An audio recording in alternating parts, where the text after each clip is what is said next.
An McHale's adventure. Navy. Did you get that in there? McHale's Navy, you bet. Yeah. And the Wild Bunch, and it goes on and on and on and on. On and About on and 100 on. pages. Ernest Borgnine, how are you? I'm not going to ask you what you're doing because you're going to tell me about the duck. Duck. The duck making a rudder Oh, for your making a duck. rudder for a duck's tail. That's right. Yeah. How you doing, Ernie?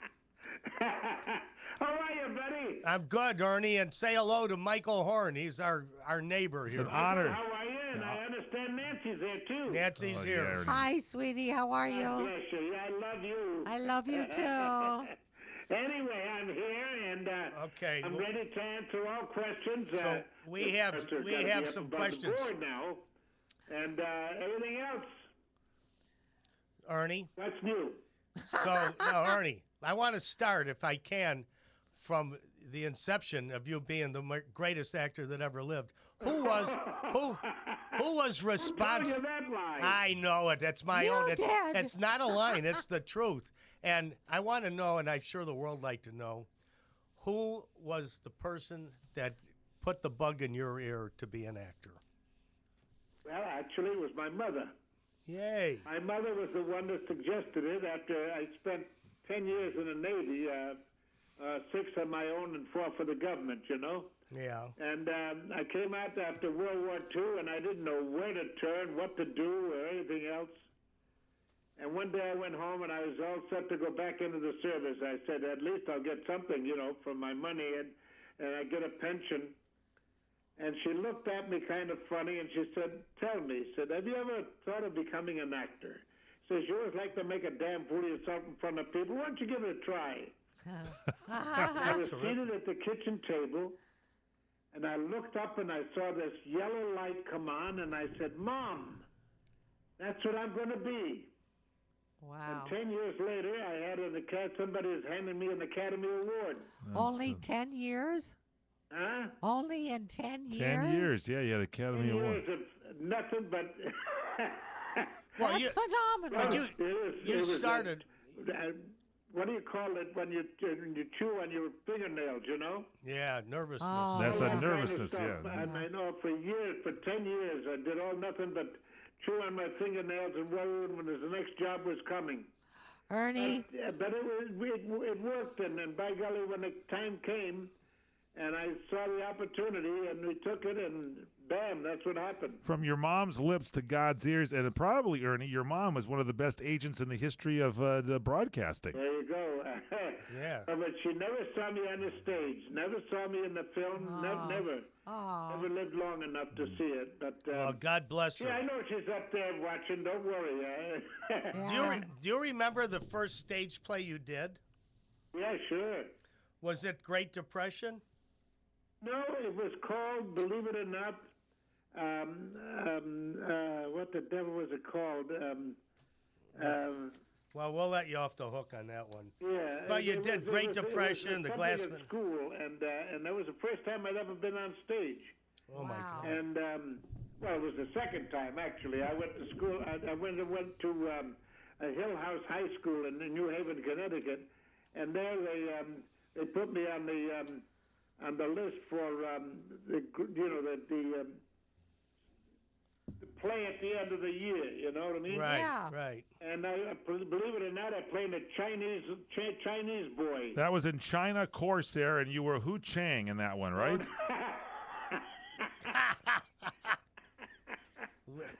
That's cute. Wrong. Hey, Ernie, Anyway, it was fun, and one thing led to another. But I never thought I'd become an actor, not ever, until my mother mentioned it. And it was the easiest thing. It was like falling off a log. That's it. And I went on and I did it, and bam, Well, there to go. Where did you get your training at at one of the acting What schools? training? There's no training in acting. Really? Good for you, Ernie. So you never had to go to an acting school. I went to 3 months to an acting school called the Randall School of Dramatic Arts. Wow. And that was in Hartford, Connecticut, and I was going every day on the railroad and everything else. And I did that for 3 months, And I think I learned one thing, What but was I that? won't mention it here because when I said it, the teacher fell on the floor. Ah. Ernie. Anyway, all the kids laughed at me and everything else, and I was the oldest man. I was 28 years old, and the oldest one there were the kids out of high school. They were 18, 19 years old at the most. And I'd already seen 10 years in the Navy, you know what I mean? Mm-hmm. And then they'd come up with all kinds of little things to do, like give you a little, they put together like a raft, a rooster, and a rainbow, and make something out of that. Oh, And there you go. And so, you called imagination, naturally, and that's what acting is all about. It's imagination. So those were improvisations. That's where I'm. Improvs. That's it. That's Yeah. it. Exactly. So how did you do a rooster? Easy. A quack like one. Well, Nancy has a question. Go ahead. Go Ernie, ahead.